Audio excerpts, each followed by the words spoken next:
Congratulations, Miss Thompson. You now own the entire fleet. The notification on Aisha Thompson's cracked iPhone 11 lit up the dim corner of JFK's first-class lounge, where she sat hunched over a paper cup of coffee that had gone cold an hour ago. Around her, the cream of New York society sipped Dom Perignon and discussed their summer homes in the Hamptons, completely oblivious to the fact that the woman in the faded Howard University hoodie had just become the sole owner of Prestige Airways. Aisha stared at the screen, her fingers trembling slightly as she read the confirmation email from her legal team. The wire transfer had gone through 20 minutes ago, $4.7 billion, the largest single acquisition by an individual in airline history, and she was sitting here looking like she'd gotten lost on her way to the economy gate. The irony wasn't lost on her, and honestly, it was exactly what she'd planned. She pulled the hood up over her natural hair, which she'd deliberately left in its wash-and-go state this morning, instead of the sleek press she usually wore to board meetings.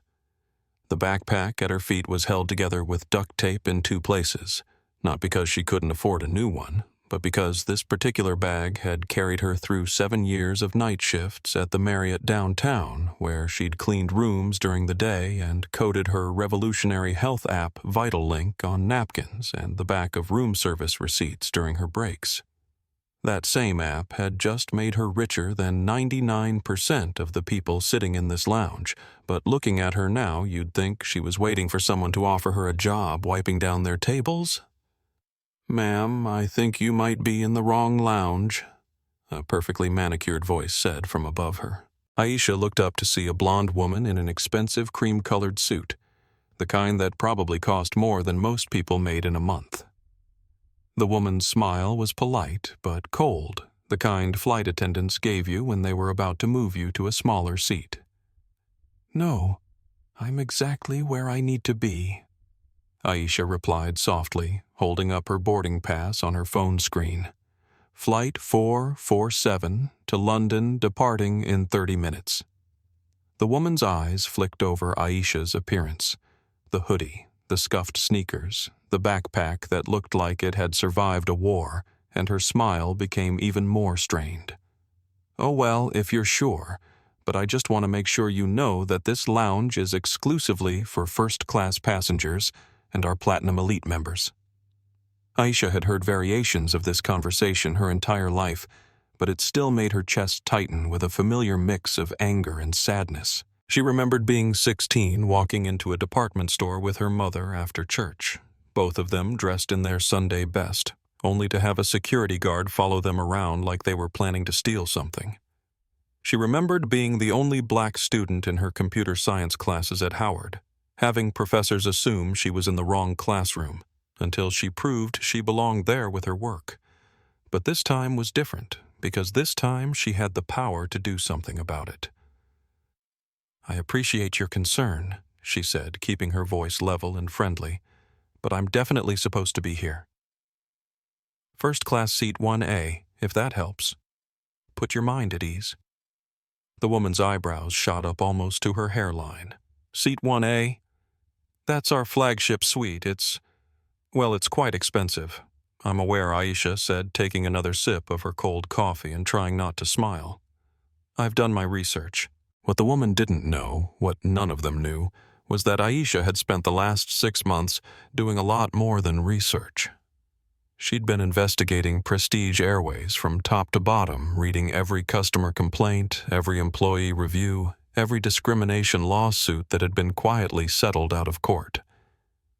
The picture that emerged was ugly, an airline that treated customers like royalty or garbage, depending on how much money they appeared to have, with staff who had learned to size people up in seconds and provide service accordingly.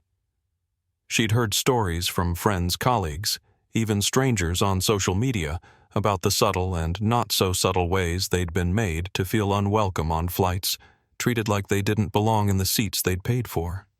As someone who'd worked in hospitality for years, Aisha knew the difference between busy service and discriminatory service, between having a bad day and having bad character. The acquisition of Prestige Airways hadn't been a business decision for her, it had been personal. She wanted to see firsthand how her new employees treated customers when they thought no one important was watching, and more importantly, she wanted to fix it from the inside out. Her phone buzzed with another message, this one from her assistant board meeting, moved to Thursday. Safe travels, and remember, you don't have to prove anything to anyone anymore. But that was where her assistant was wrong. Aisha had everything to prove, not to herself, but to every person who'd ever been made to feel small because of how they looked or where they came from. Every housekeeper who'd been treated like they were invisible. Every person who'd been followed around a store. Every student who'd been underestimated because of the color of their skin. She stood up, shouldering her battle-worn backpack, and walked toward the gate. The blonde woman watched her go with obvious confusion, probably wondering how someone dressed like a college student could afford a seat that cost more than most people's monthly rent.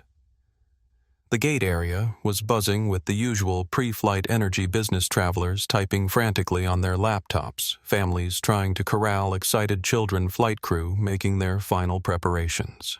Aisha spotted her plane through the large windows, a Boeing 787 that she now technically owned, and felt a strange mix of pride and nervousness.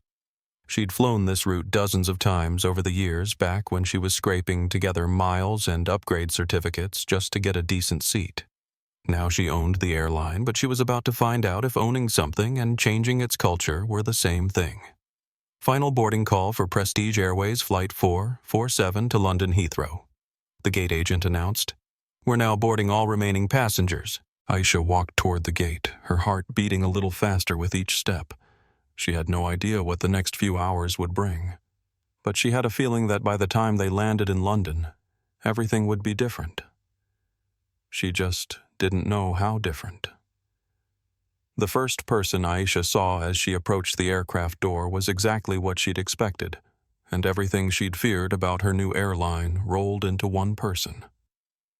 Madison Pierce stood at the entrance of the plane like a sentinel, her uniform pressed to perfection, every blonde hair in place, her red lipstick applied with surgical precision. She looked like she'd stepped out of a 1950s airline advertisement, all polish and professional smile, but there was something cold behind her eyes that made Aisha's stomach tighten with recognition. She'd seen that look before in the eyes of hotel managers who'd spoken differently to her than they did to her white coworkers, in the faces of customers who'd asked to speak to someone else when she'd tried to help them. It was the look of someone who'd decided your worth before you'd even opened your mouth. "Good evening and welcome aboard Prestige Airways," Madison said to the businessman ahead of Aisha, in line, her voice warm and syrupy. "Mr. Whitfield, isn't it? We have your usual champagne chilled and ready, and I've made sure your jacket will be pressed and waiting for you when we land." The man beamed at her. "Madison, you always take such good care of me. This is why I fly Prestige exclusively." "It's our pleasure, sir. Enjoy your flight." Aisha watched the interaction with professional interest. This was customer service at its finest, personalized, attentive, making the passenger feel valued and important. It was exactly what every customer deserved, regardless of how much they'd paid or what they looked like. She stepped forward, holding out her boarding pass on her phone screen. Madison's smile didn't fade, but it changed, becoming somehow less genuine, more mechanical. Her eyes swept over Aisha's appearance in a quick, practiced assessment that Aisha recognized immediately. "I'm sorry, miss, but I think there might be some confusion," Madison said, her voice still pleasant but noticeably cooler. "The economy boarding area is just over there to your left. This entrance is reserved for our first-class passengers." "I know," Aisha said calmly. "I'm in seat 1A. Madison's laugh was light and dismissive. "Oh, honey, that's our premier suite. It's our most expensive accommodation. Are you sure you didn't mean 31A? Sometimes the app can be a little confusing." Behind Madison, Aisha could see a younger flight attendant watching the interaction with obvious discomfort. The girl looked to be in her early 20s with kind eyes and nervous energy, and she kept glancing between Madison and Aisha like she wanted to say something but didn't dare. "I'm very sure," Aisha said, keeping her voice steady. Seat 1, Aisha Thompson. Madison's smile became even more strained. She reached for the handheld scanner at her station, making a show of sighing dramatically. Well, let me just check this for you, though. I'm sure there's been some sort of system error or maybe an upgrade glitch. She aimed the scanner at Aisha's phone, clearly expecting it to beep red with rejection. Beep. Green light. Seat 1, A, confirmed. Madison stared at the scanner like it had personally betrayed her. She tapped it against her palm, then scanned the phone again. Beep. Green light. Seat 1A. This must be some kind of mistake, Madison muttered, but her voice had lost some of its confidence. System errors, you know how it is. Is there a problem here? A deep voice boomed from behind Aisha. She turned to see a man in an expensive suit pushing past her, not bothering to excuse himself as his shoulder knocked into hers. He was tall, broad, and carried himself with the kind of casual arrogance that comes from never having to wait in line or explain yourself to anyone. Mr. Blackwood Madison's face lit up like Christmas morning. No problem at all, just dealing with a small technical issue with this passenger's boarding pass. We'll have it sorted out in just a moment. Richard Blackwood looked Aisha up and down with obvious distaste. Well, sort it out quickly. Some of us have actual business to attend to in first class. Madison giggled. Actually giggled like a schoolgirl with a crush. Of course, Mr. Blackwood. Your seat is ready, and I've arranged for that special scotch you like to be served immediately after takeoff. That's why I fly with you people, Richard said, pushing past Aisha again. You understand that service means taking care of the right customers. Aisha felt her jaw clench, but she forced herself to remain calm. This was exactly the kind of behavior she'd suspected was happening, and seeing it firsthand made her more determined than ever to root it out completely. The young flight attendant stepped forward tentatively. Madison, maybe I should... Emma, please prepare the main cabin for boarding. Madison cut her off sharply. I can handle this. Emma Rodriguez shot Aisha an apologetic look before disappearing into the aircraft. Aisha made a mental note to remember her name and her experience. The people who looked uncomfortable when witnessing unfair treatment were often the ones with the character to do better when given the chance. Madison turned back to Aisha, her smile now completely artificial. Look, I don't know how you got this boarding pass, but I'm going to need to see some ID and a credit card to verify your identity before I can let you board. You didn't ask him for ID, Aisha pointed out, nodding toward where Richard Blackwood had disappeared into the first-class cabin. That's different, Madison said quickly. Mr. Blackwood is a frequent flyer. He's family to us. And I'm a paying customer with a valid boarding pass, Aisha replied. So unless you're asking everyone for additional ID, which I notice you're not, I'd like to take my seat, please. Madison's mask slipped for just a moment, and Aisha saw something ugly flash across her face. Fine, she said through clenched teeth. But I'll be watching you. One step out of line, one complaint from our other passengers, and you'll be off this plane before we reach cruising altitude. Aisha nodded politely. I'll be sure to keep that in mind. As she walked into the aircraft, she could feel Madison's eyes boring into her back. The first-class cabin was everything she'd expected. Spacious suites with sliding doors, lie-flat beds, personal entertainment systems, and enough legroom for someone to do yoga. Her seat 1A was at the very front, the crown jewel of the cabin. She settled in, stowing her backpack in the overhead bin and pulling out her phone to make some notes. Madison's behavior was exactly what she'd feared she'd find, but it was also exactly what she needed to document if she was going to make real changes. Emma appeared at her seat a few minutes later, carrying a glass of champagne on a silver tray. Her hands were shaking slightly. Complimentary champagne before takeoff, she asked quietly. Thank you, Aisha, said, accepting the glass. That's very kind. Emma glanced around nervously, then leaned in slightly.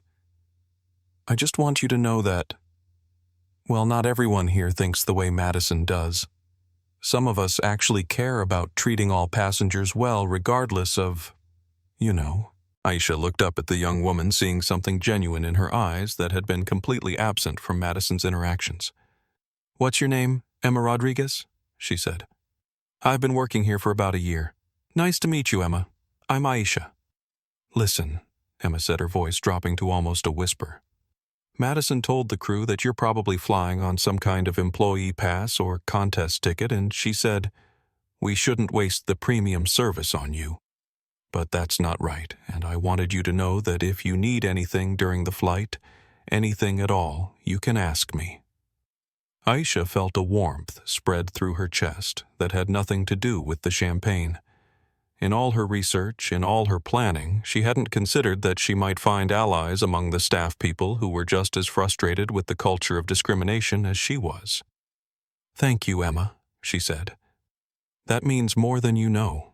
Emma smiled and moved on to serve the other passengers, and Aisha watched as Madison emerged from the galley to supervise. The difference in the senior flight attendant's demeanor was stark. With Richard Blackwood, she was flirtatious and attentive with the elderly Chinese woman in 3B. She was polite, but distant, and with the young mother trying to settle her crying baby, she was visibly annoyed. But it was the way Madison looked at Emma that concerned Aisha the most. There was something predatory in her gaze, like she was waiting for the younger woman to make a mistake so she could pounce on her. As the plane pushed back from the gate and began its taxi to the runway, Aisha made herself a promise. By the time they landed in London, things were going to be very different aboard Prestige Airways. She just had to be patient long enough to see exactly how deep the problems ran. The plane lifted off into the night sky, carrying her toward what she hoped would be a reckoning that was long overdue. 20 minutes after takeoff, when the seatbelt sign had chimed off and the cabin service was supposed to begin, Aisha was still waiting for someone to offer her so much as a glass of water. She watched from her seat as Madison moved through the first-class cabin like a queen holding court, chatting and laughing with Richard Blackwood, personally adjusting the elderly woman's blanket in 3B, and even taking a moment to coo over the baby that the young mother in row 5 was trying to keep calm. But somehow Madison's path never quite made it to seat 1A. It wasn't accidental, Aisha knew. It was deliberate, calculated, and unfortunately it was probably effective most of the time. How many passengers would complain about being ignored? How many would just assume the flight attendant was busy and would get to them eventually? How many would feel too uncomfortable to make a fuss, especially if they suspected the treatment was connected to who they were, rather than what they'd paid for? Aisha pressed the call button above her seat. Nothing happened. She waited 5 minutes, then pressed it again. Still nothing. Finally, she saw Emma hurrying down the aisle with a tray of glasses, and she gently raised her hand to get her attention. "Excuse me," Aisha said softly when Emma approached. "I was wondering if I could get something to drink." I pressed the call button, but... Emma's face flushed with embarrassment. "Oh my God, I'm so sorry." "Of course, absolutely. What would you like? We have champagne wine cocktails or any soft drinks you prefer. Just some water would be great, thank you." "Still or sparkling? And would you like some nuts or olives with that?" Before Aisha could answer, Madison appeared beside Emma like a shadow. "Emma, what are you doing?" she asked, her voice sharp. "I was just getting Ms. Thompson something to drink," Emma said, her confidence immediately deflating. "I specifically told you that I would handle the premier section," Madison said, her smile not reaching her eyes. "Why don't you go check on the main cabin? I'm sure there are passengers back there who actually need assistance." Emma shot Aisha an apologetic look and hurried away, leaving Madison standing beside the seat with her hands clasped behind her back and that same cold smile fixed in place. "Now then," Madison said, "what seems to be the problem?" "No problem," Aisha replied calmly. "I just asked for some water." "Water," Madison repeated, like Aisha had requested liquid gold. "Well, I suppose I can find something for you, though. I should mention that our premium beverage service is typically reserved for our full-fare passengers and elite members. Aisha felt her patience beginning to fray, but she kept her voice level. I'm happy to pay full fare. In fact, I believe I did. Madison's laugh was musical and condescending. Oh, honey, I'm sure you got a great deal on your ticket, but the Premier Suite isn't exactly accessible to most people. Are you perhaps traveling on a company voucher? Or maybe you won a contest? The assumptions were so blatant, so rooted in prejudice, that Aisha almost couldn't believe what she was hearing. Almost. The truth was, she'd been expecting exactly this kind of treatment, hoping she was wrong, but expecting it nonetheless. I paid full price, she said simply. $6,500. Madison's eyebrows shot up, and for a moment her mask slipped completely. $6,500, she repeated. For one seat. That's correct. Well, Madison said, her smile becoming even more strained. I suppose mistakes do happen. System glitches, payment processing errors, that sort of thing. But don't worry, we'll sort it all out when we land. She turned to walk away without bringing the requested water. Excuse me, Aisha called after her. My water. Madison paused, her shoulders tensing. We're currently running low on our premium bottled water, but I can bring you something from the tap if you'd like. Aisha looked across the aisle where Richard Blackwood was sipping from a crystal glass of what was clearly bottled water condensation beading on the outside. That would be fine, she said. 10 minutes later, Emma appeared with a plastic cup filled with lukewarm tap water.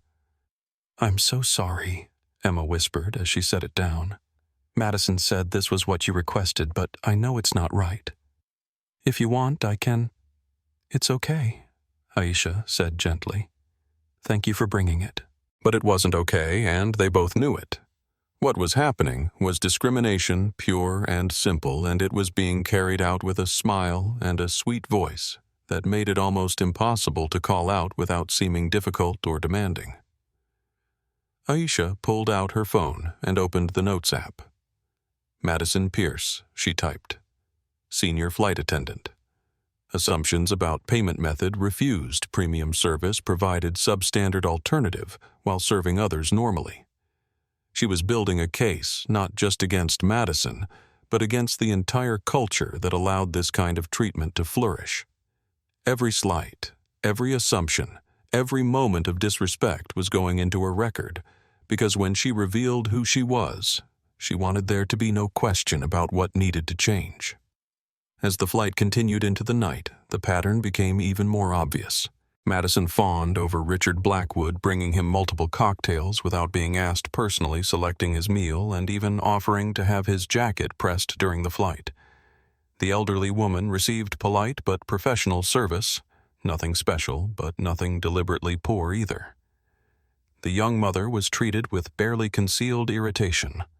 Madison sighing audibly whenever the baby cried and making pointed comments about some people not knowing how to control their children in first class.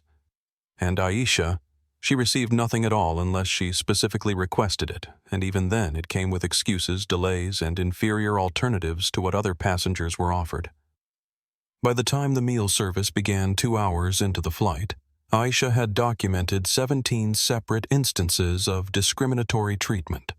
She'd been offered no pre-flight amenities, no hot towels, no menu selection, and no information about the flight or services available. When Madison finally approached with a meal tray, she set it down with obvious reluctance. We had a mix-up in the galley, she said, not bothering to make eye contact. The lobster and the beef were both spoken for, so I brought you the vegetarian option. I hope that's acceptable. Aisha looked at the sad-looking pasta primavera on her tray, then across the aisle where Richard was being served what looked like perfectly prepared lobster thermidor. Actually, she said, I'd prefer the lobster, please. Madison's jaw tightened almost imperceptibly. As I said, that's been spoken for. The vegetarian option is quite good. I'm sure you'll find it satisfactory. By spoken for, do you mean it's been reserved for specific passengers? Aisha asked. Well, yes, for our Platinum Elite members and full-fare first-class passengers. I am a full-fare first-class passenger, Aisha pointed out. Madison's face flushed slightly. Look, miss, I don't know what game you're playing here, but I've been doing this job for 8 years, and I can tell the difference between someone who belongs in first class and someone who doesn't. So why don't you just eat your pasta and stop making trouble for everyone else? The words hung in the air between them, finally spoken out loud instead of just implied through actions and tone. Aisha felt her heartbeat quicken not with fear, but with a cold, focused anger that she recognized from her childhood, from every time someone had tried to make her feel small or unwelcome. What exactly do you mean by that? Aisha asked quietly. Madison realized she'd gone too far, but instead of backing down, she doubled down. I think you know exactly what I mean. Some people need to learn that money can't buy you class, and it certainly can't buy you respect. Aisha stared at her for a long moment, then reached into her backpack and pulled out her phone. She found the contact she needed and pressed call. What are you doing? Madison asked suddenly, sounding less confident. Calling the captain, Aisha said as the phone began to ring. I think he needs to know about the kind of service his passengers are receiving. Madison's face went white. You can't just call the captain. Passengers don't have direct access to Captain Mitchell, Aisha said when the call connected. This is Thompson. We have a situation in the first-class cabin that requires your immediate attention. The silence that followed was so profound that Aisha could hear the hum of the aircraft's engines and the quiet conversations of other passengers. Madison stood frozen beside her seat, watching as everything she thought she knew about power and hierarchy began to crumble around her. Yes, sir, Aisha continued into the phone. Row 1, seat A. I'll be here when you're ready. She ended the call and looked up at Madison, whose face had gone from white to green. You might want to sit down, Aisha suggested gently. This conversation is about to get very interesting. The aftermath of Aisha's phone call created a strange, tense atmosphere throughout the first-class cabin, like the moment before a thunderstorm when you can feel electricity in the air but the lightning hasn't struck yet. Madison had retreated to the galley, her confident swagger replaced by nervous pacing and whispered conversations with the other crew members, while Emma kept shooting concerned glances toward Aisha's seat, clearly sensing that something significant was about to happen but not understanding what. Richard Blackwood, who had been thoroughly enjoying his lobster thermidor and premium scotch, was now watching the drama unfold with the fascination of someone who'd stumbled onto a reality TV show during a boring flight. Trouble in paradise, he called over to Aisha with a smirk. I told them they should have checked your ticket more carefully. These discount travel sites are getting out of hand, letting just anyone think they belong up here with the rest of us. Aisha turned to look at him. Really look at him. Taking in the expensive suit, the Rolex that caught the cabin lights, the air of casual entitlement that surrounded him like cologne. She'd researched him, too, during her investigation of the airline's passenger demographics, and what she'd found wasn't impressive. Richard Blackwood ran a hedge fund that specialized in what he liked to call distressed opportunities, buying up companies during economic downturns and stripping them for parts. During the pandemic, when airlines were struggling to survive and thousands of employees were being laid off, his fund had made a fortune betting against the industry, profiting from other people's misery while lounging in the same first-class seats that those unemployed workers could no longer afford. Something like that, she replied quietly, turning back to her untouched pasta. Madison emerged from the galley carrying a fresh drink for Richard, her hands shaking slightly as she tried to maintain her professional composure. The confident woman who had dismissed Aisha at boarding was gone, replaced by someone who looked like she was trying very hard not to panic. Your usual scotch, Mr. Blackwood, she said, setting the glass down with exaggerated care. And I wanted to personally apologize for any disruption to your flight experience. Sometimes we get passengers who don't understand how things work up here. Richard accepted the drink with a knowing nod. No need to apologize to me, Madison. You've always taken excellent care of me, which is why I fly Prestige exclusively. It's not your fault when people try to take advantage of the system." The conversation was clearly meant for Aisha to overhear a not-so-subtle attempt to put her in her place and reinforce the social hierarchy that Madison was so invested in maintaining. But what neither of them understood was that their words were only strengthening Aisha's resolve to tear down that hierarchy completely.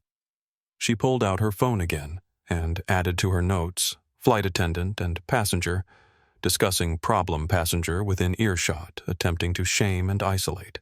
Then she switched to her camera and began taking photos of her meal, the lukewarm pasta, the plastic fork. Instead of the silver flatware, other passengers had received the paper napkin instead of the cloth ones she could see at Richard's seat. "Excuse me," Madison said sharply, appearing beside her seat again. "Photography is not permitted during flight service." Aisha looked up from her phone. "I don't see that rule posted anywhere, and I didn't see you tell Mr. Blackwood that when he was taking pictures of his meal earlier." That's different," Madison stammered. "How is it different?" Madison's face flushed red, and for a moment Aisha thought she might actually tell the truth about why it was different. Instead, she fell back on the authority of her position. "As senior flight attendant, I have the discretion to determine what activities might disrupt the flight or disturb other passengers," she said, her voice rising slightly. "And right now, I'm determining that your behavior is becoming disruptive." "My behavior." Aisha kept her voice calm and level. "I've been sitting quietly in my seat eating my meal and taking photos of my food. How exactly is that disruptive?" "You're creating a disturbance," Madison said, her professional mask slipping further. "You're making the other passengers uncomfortable."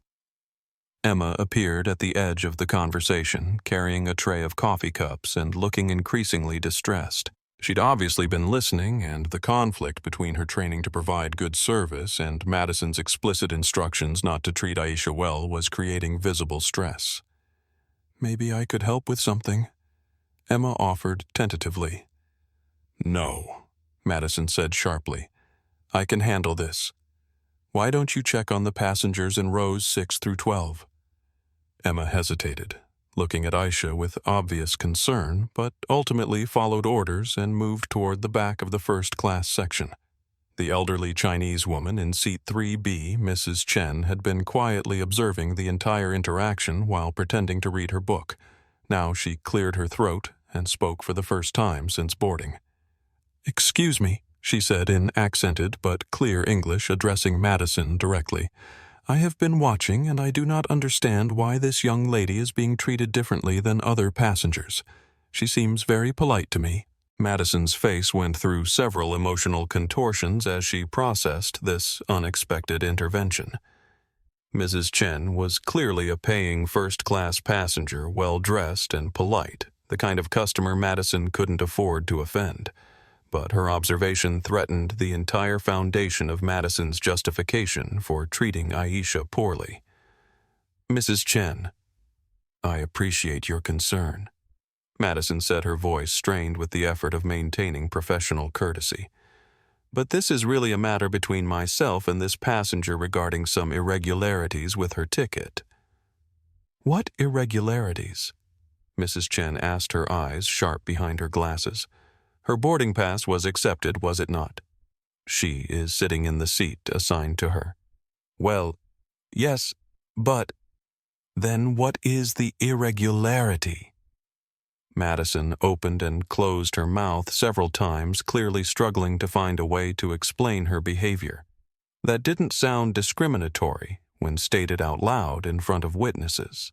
Richard Blackwood, sensing that the conversation was not going in the direction he'd expected, decided to escalate his involvement. "Look, ladies," he said, his voice carrying the authoritative tone he probably used in boardrooms. "I think we all know what's going on here.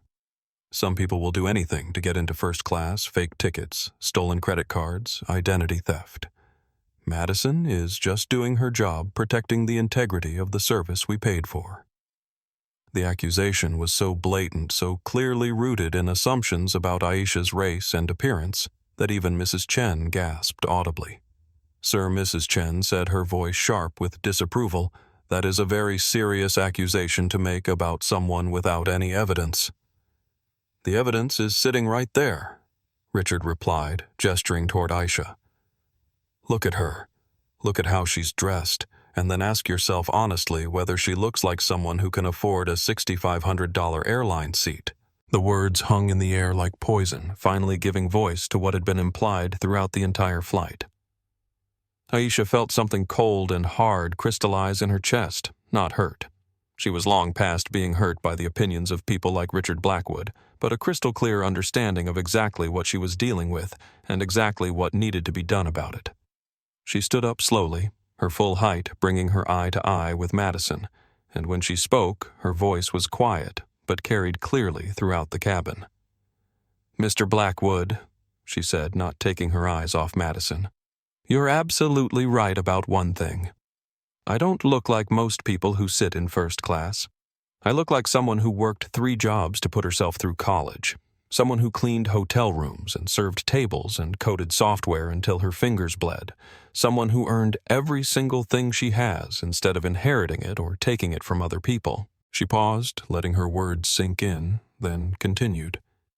"But here's what you don't understand. I don't need to look like I belong anywhere because I make the places I go belong to me."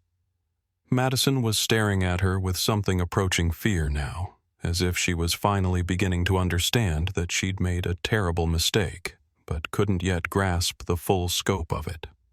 Aisha sat back down and pulled out her phone again, but this time she didn't call Captain Mitchell.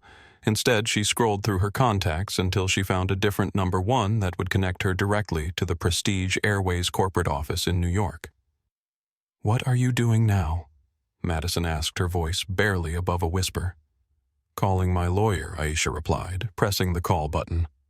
"I think it's time we discussed exactly what irregularities there are with my ticket. Don't you?"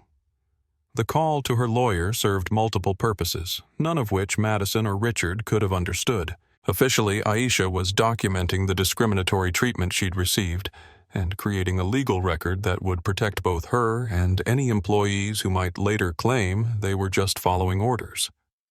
Unofficially, she was buying time while Captain Mitchell made his way from the cockpit and sending a very clear message that she wasn't some random passenger they could intimidate into silence. "Yes, I need you to start a documentation file," she said into the phone, speaking loudly enough for Madison and Richard to hear every word.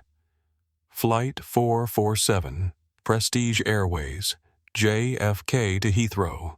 Multiple instances of discriminatory service hostile treatment and what appear to be allegations of credit card fraud based solely on passenger appearance." Madison had gone completely pale, the reality of potential legal action apparently cutting through whatever confidence she'd derived from Richard's support. She kept opening her mouth like she wanted to say something, then closing it again when she couldn't find words that wouldn't make the situation worse. "No, I don't want to settle," Aisha continued.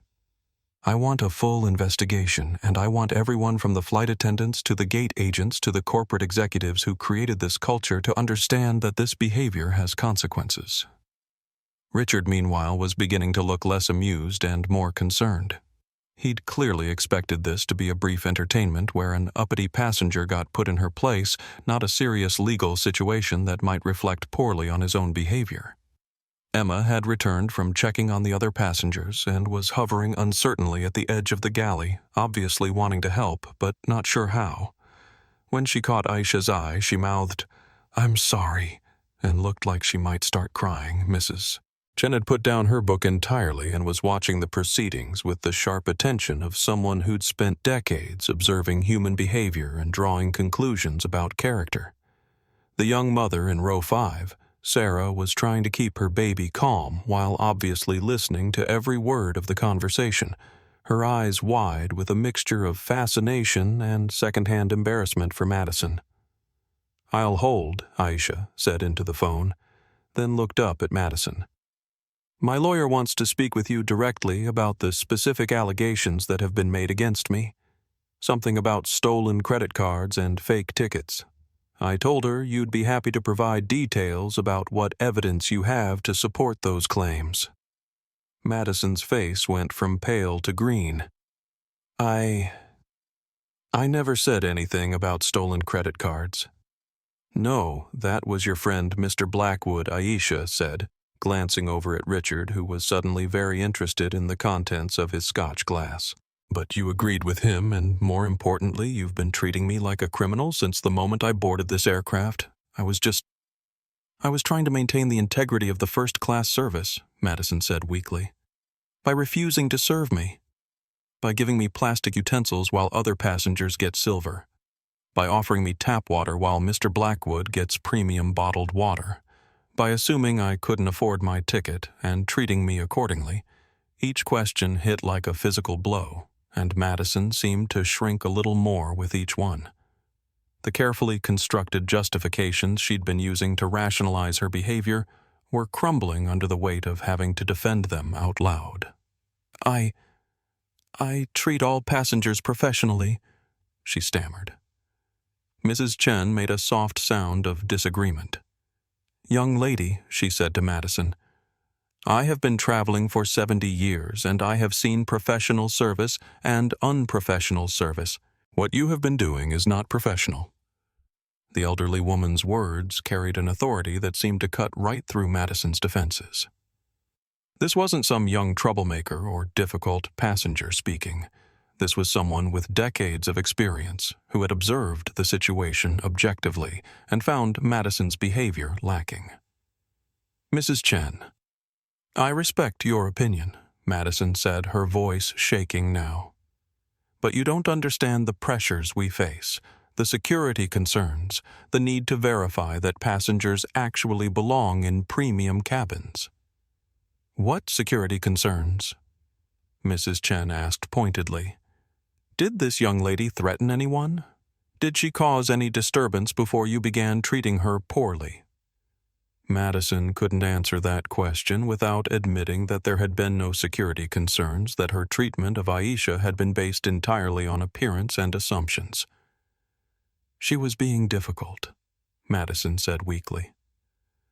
How was she being difficult? Mrs. Chen pressed. By asking for water, by requesting the meal she was entitled to, by taking photographs of food she had paid for. Emma, who had been listening to this exchange with growing distress, finally found the courage to speak up. Madison, she said quietly, maybe we should treat Miss Thompson the same way we treat everyone else. I don't understand why this has to be so complicated. Madison spun around to face Emma, and for a moment her professional mask slipped, completely revealing something ugly underneath. Because, Emma, some of us understand that first class isn't just about the seat you're sitting in, it's about maintaining standards. It's about understanding that not everyone belongs everywhere, regardless of how much money they claim to have. The words were out before Madison could stop them hanging in the air like a confession. Even Richard looked uncomfortable now, perhaps realizing that his casual bigotry had encouraged something much more toxic than he'd intended. Aisha felt a cold satisfaction settle in her chest. Madison had finally said out loud what had been driving her behavior all along, not security concerns or professional standards, but simple prejudice dressed up in the language of customer service. I see, Aisha said quietly. So, in your professional opinion, I don't belong in first class because of who I am not, because of what I've paid or how I've behaved. Madison realized she'd walked into a trap, but it was too late to backtrack. That's not... I didn't mean... What did you mean? Aisha asked. Madison looked around the cabin desperately, as if hoping someone would rescue her from the hole she'd dug for herself. But Richard was suddenly fascinated by his drink. Emma was looking at her with something approaching horror. Mrs. Chen was shaking her head in disapproval, and even Sarah was staring at her with obvious disgust. I meant... Madison tried again, but the words wouldn't come. The phone in Aisha's hand buzzed, and she looked down to see a text from Captain Mitchell. on my way to the cabin. 2 minutes. Perfect timing, Madison Aisha said, standing up again. I want you to understand something very clearly. When Captain Mitchell gets here, and when we land in London and when the investigation begins, I want you to remember this moment. I want you to remember that you had multiple opportunities to treat me with basic human dignity, and you chose not to. I want you to remember that your behavior wasn't about maintaining standards. It was about maintaining your sense of superiority over someone you decided wasn't worthy of respect. Madison was openly crying now, tears running down her cheeks and smearing her carefully applied makeup. Please, she whispered. I can't lose this job. I have bills, I have a mortgage. You should have thought about that before you decided that some passengers deserve respect and others don't, Aisha replied. The sound of footsteps in the aisle made everyone turn, and Captain Mitchell appeared at the entrance to the first-class cabin. He was exactly what Aisha had expected from their phone conversations, tall, distinguished, with the kind of commanding presence that comes from decades of being responsible for the lives of everyone on board his aircraft. His eyes swept the cabin, taking in Madison's tear-streaked face, Richard's guilty expression, Mrs. Chen's disapproving posture, and Emma's obvious distress before finally settling on Aisha. Ms. Thompson, he said formally. I understand we have a situation. We do indeed, Captain Aisha replied. I think it's time everyone understood exactly what kind of situation it is. Captain Mitchell's presence in the cabin created an immediate shift in the atmosphere, the kind of gravity that comes when someone with ultimate authority enters a space where that authority has been questioned. He stood at the front of the first-class section, his 4 stripes clearly visible on his shoulders, and surveyed the scene with the practiced eye of someone who'd spent decades managing crises at 35,000 feet. Ladies and gentlemen, he said, his voice carrying easily through the cabin. I apologize for the interruption to your flight, but I need to address a situation that has been brought to my attention. Madison wiped frantically at her tear-stained cheeks, trying to compose herself, while Richard sat up straighter in his seat, the casual arrogance he'd displayed earlier replaced by the nervous energy of someone who suddenly realized he might be in trouble. Emma stood frozen by the galley, her eyes darting between the captain and Madison like she was watching a tennis match that might determine her career. Mrs. Chen closed her book and gave the captain her full attention while Sarah bounced her baby gently and tried to look invisible, despite being obviously fascinated by the drama unfolding around her. Ms. Thompson, Captain Mitchell said, turning to face Aisha directly, would you please explain what has occurred during this flight? Aisha stood up, her phone still in her hand, the Notes app open to several pages of documented incidents. When she spoke, her voice was calm, measured, and utterly professional. Captain Mitchell, since boarding this aircraft, I have been systematically denied the services and amenities that other first-class passengers have received based solely on assumptions about my ability to pay for my ticket and my right to be in this cabin. She looked at Madison, whose face had gone white again. Your senior flight attendant, Ms. Pierce, refused to provide me with the meal I requested, gave me plastic utensils, while other passengers received silver, served me tap water in a plastic cup, while others received premium bottled water in crystal glasses, and repeatedly questioned the validity of my boarding pass, despite it being confirmed by your scanning system. Those are serious allegations, Captain Mitchell said gravely. There's more, Aisha continued. When I attempted to document the discriminatory treatment by photographing my meal, I was told that photography wasn't allowed despite other passengers being permitted to take photos. When I pressed the call button for service, it was ignored. When your junior flight attendant, Ms. Rodriguez, attempted to provide proper service, she was reprimanded in front of me. Emma's face flushed red, but she nodded when the captain looked at her for confirmation. And finally, Aisha said, her voice hardening slightly. Mr. Blackwood here accused me of using stolen credit cards and fake tickets to obtain my seat, allegations that Miss Pierce appeared to support. All eyes turned to Richard, who looked like he desperately wanted to disappear into his leather seat. Now, wait just a minute, he said, his voice lacking its earlier confidence. I never specifically said anything about stolen credit cards. You said I looked like someone who would use fake tickets, stolen credit cards, or identity theft to get into first class? Aisha replied calmly. Would you like me to play the recording? Richard's face went pale. Recording Aisha held up her phone. I've been documenting this entire incident, including conversations. It's amazing what people will say when they think there won't be consequences. Captain Mitchell's expression grew even more serious. Ms. Pierce, he said, turning to Madison, is this an accurate representation of events? Madison looked like a deer caught in headlights. She glanced around the cabin desperately, perhaps hoping someone would come to her defense, but found only uncomfortable silence. I was trying to maintain security, she stammered. Sometimes we get passengers who don't really belong in first class, and it's my responsibility to ensure that paying customers receive the service they deserve. And you determined that Ms. Thompson didn't deserve first-class service based on what criteria Captain Mitchell asked. Madison's mouth opened and closed several times, but no words came out. How could she explain that she'd made her determination based on Aisha's clothing, her appearance, her race, without admitting to discrimination? She didn't seem like... Madison tried again, but couldn't finish the sentence. Mrs. Chen, who had been listening to this exchange with growing disapproval, finally spoke up. Captain, she said, her accented English clear and firm. I have been watching this situation since we boarded. This young lady has been polite, quiet, and respectful throughout the flight. The only disturbance has come from the way she has been treated by your crew member. Thank you, Mrs. Chen, Captain Mitchell said. Mr. Blackwood, do you have anything to add? Richard squirmed in his seat, clearly wishing he'd kept his mouth shut earlier.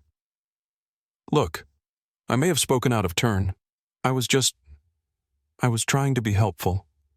Madison seemed to be having some difficulty with the situation. The situation being that a paying passenger was requesting service. Captain Mitchell asked pointedly. Well, when you put it like that, how else would I put it? The captain's tone was growing colder, and Aisha could see that he was reaching the same conclusions she had hoped he would. This wasn't about security or proper procedures. This was about prejudice and discrimination, plain and simple. Ms. Pierce, Captain Mitchell said, returning his attention to Madison.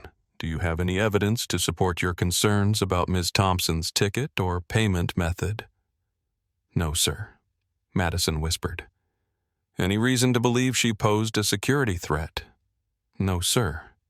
Any justification for treating her differently than other passengers? The question hung in the air for a long moment. Madison looked around the cabin one more time, perhaps hoping for some miraculous reprieve, but found only faces filled with disapproval and disappointment. No, sir, she finally admitted. Captain Mitchell nodded grimly. Ms. Thompson, on behalf of Prestige Airways, I apologize for the treatment you've received on this flight. This behavior is unacceptable and will be addressed immediately. He turned to Madison. Ms. Pierce, you are relieved of duty for the remainder of this flight. Please report to the crew rest area and remain there until we land. Madison's face crumpled. Captain, please. I've been with this airline for 8 years. I can't afford to lose this job. I was just trying to do what I thought was right. What you thought was right was denying service to a paying passenger based on how she looked, Captain Mitchell said flatly. That's not airline policy, Ms. Pierce. That's discrimination. The word hit like a physical blow. Madison staggered slightly, reaching out to steady herself against the nearest seat back. But she tried one more time. Enough, Captain Mitchell said firmly. This conversation is over. Madison looked at Aisha one last time, her eyes filled with desperation and something that might have been recognition of the gravity of her mistake. Miss Thompson, she said, her voice breaking. "I'm sorry. I was wrong. Please, I'm begging you, don't let them ruin my life over this." Aisha studied her for a long moment, seeing not the confident, prejudiced flight attendant who had made her feel unwelcome, but a woman who had finally understood the consequences of her actions. "Madison," she said quietly, "you didn't just discriminate against me. You discriminated against everyone who looks like me. Everyone who doesn't fit your narrow definition of who belongs in first class. You made it clear that in your world respect is something that has to be earned through appearance and status, not something that every human being deserves." She paused, letting her words sink in. "Your life isn't being ruined by me or by Captain Mitchell or by anyone else. Your life is being affected by choices you made, attitudes you held, and actions you took. If you want to fix your life, start by fixing the person who made those choices." Madison nodded through her tears, understanding perhaps for the first time that this wasn't just about losing a job. It was about confronting the ugliness in her own heart. As Captain Mitchell escorted Madison toward the crew area, Richard called out, "This is ridiculous. You can't ruin someone's career over a simple misunderstanding." Captain Mitchell stopped and turned back to face him. "Mr. Blackwood," he said, his voice ice cold. "I've reviewed your frequent flyer account, and I've noticed a pattern of complaints about service when you fly with crew members who don't look like you. I've also noted your tendency to make disparaging comments about other passengers based on their appearance." Richard's face went white. "Those are isolated incidents taken out of context. Effective immediately, your Prestige Airways frequent flyer account is suspended pending a full review of your conduct. You'll be escorted off the aircraft by security when we land in London, and you'll receive written notice about the status of your future travel privileges with this airline." "You can't do that," Richard sputtered. "I spend hundreds of thousands of dollars a year with this airline, and we'll be perfectly happy to lose that revenue if it means creating a better environment for passengers and crew who understand that respect isn't determined by the size of your bank account." As Captain Mitchell disappeared with Madison into the crew area, the cabin fell into a stunned silence. Emma stood by the galley looking shell-shocked but relieved while Mrs. Chen nodded approvingly at the captain's handling of the situation. Sarah, who had been trying to keep her baby quiet during the entire confrontation, finally spoke up. "Excuse me," she said to Aisha. "I just wanted to say thank you. I've had flight attendants treat me like garbage because I'm traveling with a baby, like I don't deserve to be in first class because children are inconvenient. What you just did, it helps all of us." Aisha smiled at her, the first genuine smile she'd felt since boarding the plane. "We all deserve to be treated with dignity regardless of how we look or what our circumstances are." Emma approached hesitantly. "Ms. Thompson, I want to apologize for not doing more to help earlier. I knew what Madison was doing was wrong, but I was scared of losing my job." "You did help," Aisha assured her, "and now you have a chance to help create a better culture on this airline." Emma nodded eagerly. "I want to do that. I want to make sure every passenger feels welcome regardless of who they are." As the plane continued its journey toward London, Aisha settled back into her seat, feeling a mixture of satisfaction and exhaustion. The confrontation had been necessary, but it had also been draining. She had no idea that in a few hours she would need every bit of that energy to face an even greater challenge, one that would test not just her authority as the airline's owner, but her character as a human being. The plane flew on through the night, carrying them all toward a reckoning that was far from over. The atmosphere in the first-class cabin had shifted dramatically after Madison's removal. But the tension hadn't entirely dissipated. It had simply changed character, transforming from the ugly energy of discrimination and conflict into something more complex, a mixture of relief, curiosity, and anticipation of what might come next. Emma had stepped seamlessly into Madison's role, moving through the cabin with a professionalism and warmth that highlighted just how toxic Madison's presence had been. She served everyone with the same courtesy and attention to detail, offering Aisha the premium meal service she'd been denied, bringing fresh flowers for Mrs. Chen's tray table and even finding a small toy to keep Sarah's baby entertained.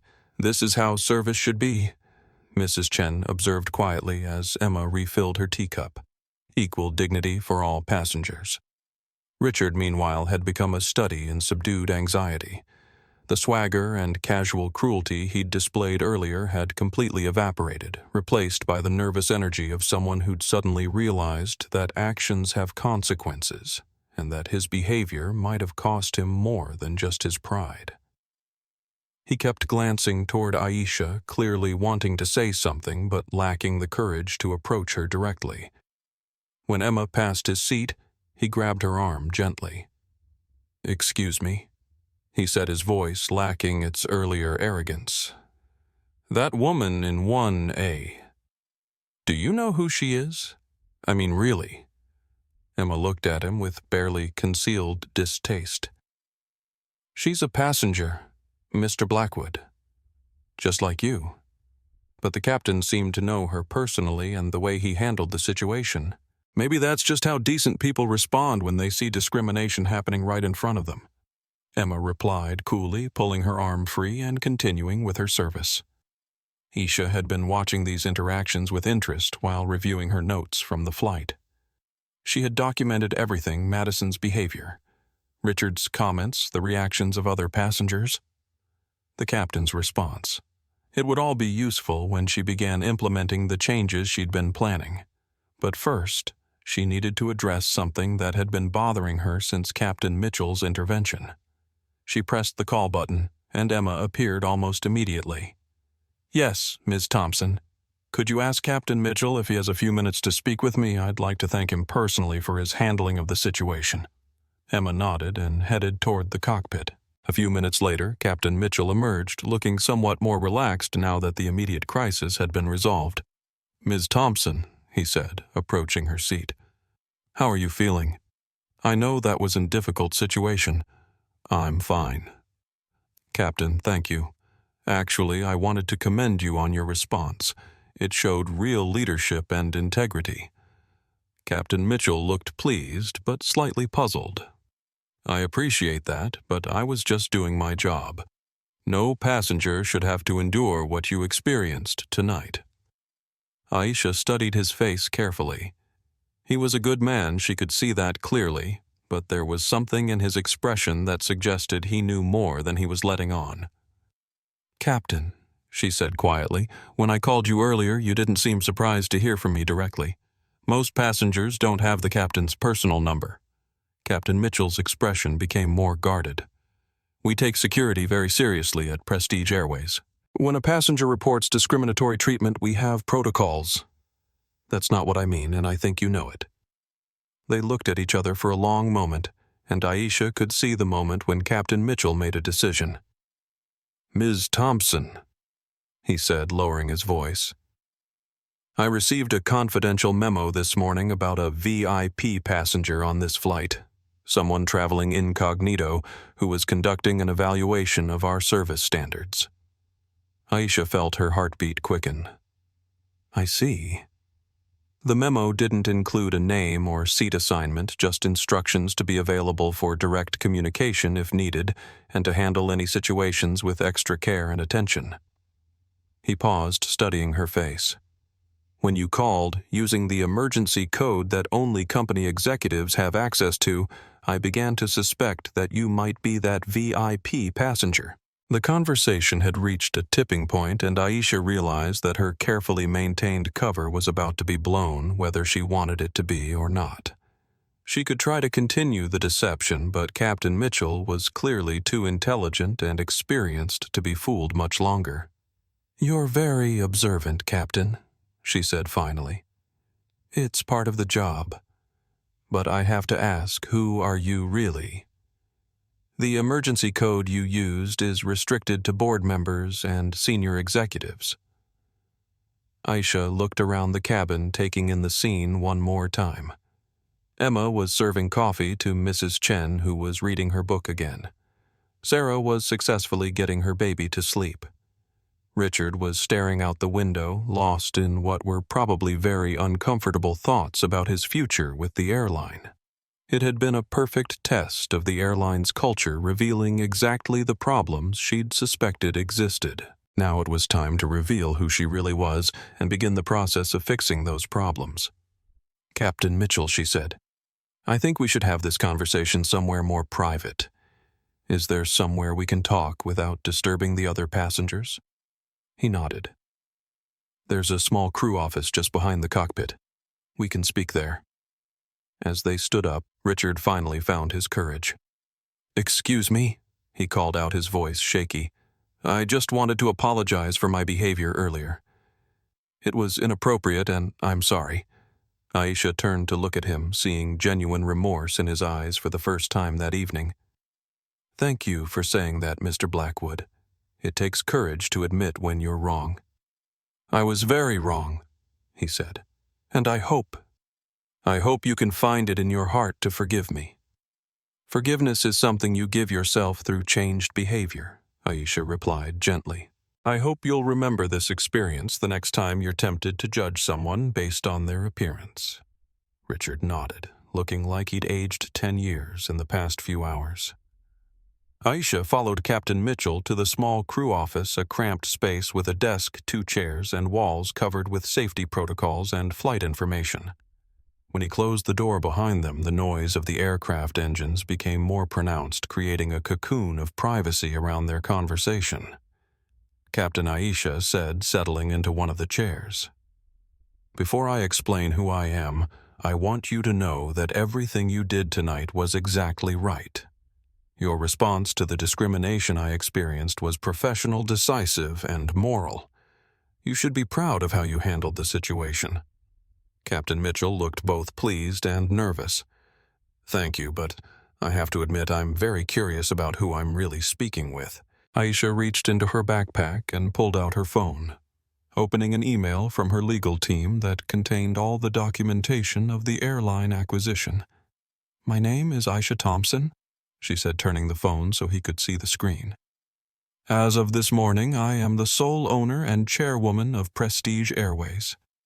Captain Mitchell stared at the screen for a long moment, his eyes widening as he processed the information. Then he looked at Aisha, really looked at her, seeing past the hoodie and the casual appearance to the intelligence and determination that had built a $4 billion empire. "You're the Vital Link founder," he said, recognition dawning in his eyes. "The healthcare app that revolutionized patient monitoring." "Among other things, yes. And you bought the entire airline." "I did." Captain Mitchell sat back in his chair, running a hand through his hair. "May I ask why?" Aisha smiled for the first time in what felt like hours. "Because I wanted to see how my employees treated customers when they thought no one important was watching. And because I wanted to change an industry that has forgotten that service means serving everyone, not just the people who look like they belong." The captain was quiet for a moment, absorbing the implications of what she'd told him. "So Madison discriminated against the owner of the airline," he said finally. "Madison discriminated against a human being," Aisha corrected. "The fact that I happen to own the airline is irrelevant to the moral dimension of what she did. It's only relevant to my ability to make sure it doesn't happen again." Captain Mitchell nodded slowly. "What happens now? Now we land in London. We deal with the immediate consequences of tonight's events, and then we begin the process of building a better airline. One where every passenger is treated with dignity, where every employee understands that respect isn't determined by appearance or status, and where discrimination has no place in our culture." She paused, studying his face. "I'm going to need allies in that effort, Captain. People with integrity and leadership skills who can help transform this company from the inside out. Are you interested in being part of that change?" Captain Mitchell didn't hesitate. "Absolutely. This industry has tolerated discrimination for too long, hiding behind policies and procedures that allow bias to flourish. If you're serious about changing that culture, you have my complete support." "Good," Aisha said. Because what happened tonight was just the beginning. We have a lot of work to do." As they prepared to return to the cabin, Captain Mitchell turned to her with one more question. "Ms. Thompson, if you don't mind me asking, why the disguise? Why not just announce who you were from the beginning?" Aisha thought about the question for a moment before answering. "Because privilege can be blinding, Captain. When people know you have power, they show you the face they want you to see, not their true character. I needed to see how my employees really behaved when they thought they could get away with it." She stood up, smoothing down her hoodie. "And now I know exactly what needs to be fixed." They had been flying smoothly over the North Atlantic for another hour when the first signs of trouble began to manifest, starting as a subtle vibration that most passengers probably attributed to normal turbulence, but which Captain Mitchell recognized immediately as something more serious. Aisha was back in her seat, having spent the time since their private conversation reviewing employee files on her laptop and making notes about the changes she wanted to implement throughout the airline's corporate structure when she felt the aircraft's rhythm change. It wasn't dramatic at first, just a slight irregularity in the engine noise, a barely perceptible shift in the plane's attitude that made her look up from her screen with the instinctive alertness of someone who had spent years paying attention to details that others missed. Emma was in the galley cleaning up from the dinner service when the first real jolt hit the plane. It wasn't the smooth rise and fall of ordinary turbulence, but a sharp jarring motion that sent glasses sliding across tray tables and caused several passengers to grip their armrests instinctively. "Ladies and gentlemen," Captain Mitchell's voice came over the intercom. His tone calm but carrying an undertone of concern that made everyone in the cabin pay attention. "We're experiencing some mechanical turbulence due to a hydraulic pressure warning. As a precaution, we're going to be descending to a lower altitude and diverting to London Heathrow for an early landing. Please return to your seats and ensure your seatbelts are fastened." The announcement created an immediate shift in the cabin's atmosphere. Mrs. Chen closed her book and gripped the arms of her seat, her knuckles turning white. Sarah pulled her baby closer, whispering soft reassurances that seemed intended as much for herself as for her child. Richard looked genuinely frightened for the first time since Aisha had observed him, all his earlier arrogance replaced by the universal human fear of being helpless in a metal tube 7 miles above the ocean. Emma moved through the cabin with professional efficiency, checking that everyone's seatbelts were secure, but Aisha could see the worry in her eyes. This was her first real emergency as a flight attendant, and the weight of responsibility for passenger safety was clearly overwhelming. Then, the real turbulence hit. It started as a series of sharp jolts that made the aircraft feel like it was driving over railroad tracks at high speed, but quickly escalated into something far more violent.